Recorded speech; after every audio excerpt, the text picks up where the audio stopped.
Nining misa karon, gisaulog nato ang paghandom kang San Atanasio, obispo ug martir.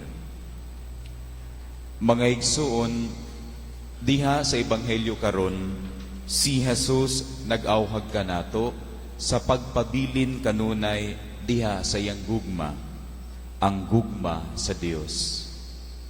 Ang gugma sa Dios libre kini kanunay alang kanato. God never charges us for loving Him, neither for loving us. God's love is unconditional. He never says that He loves us as long as we are doing good or being faithful to Him. His divine nature is simply to love us, and that's all. Ang gugma sa Dios malungtaron. Sa makausapa, wala ang Dios mag-ingon nga ang iyang gugma limitado ra lamang sa pipila ka mga kahigayunan.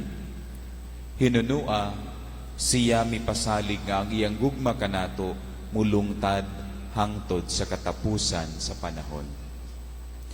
It is therefore unthinkable and sad when we try to separate ourselves from God's love.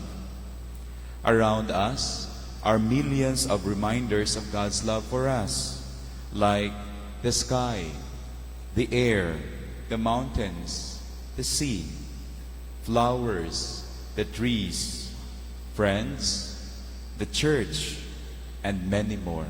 They're all free. Without them, life would be so miserable for us.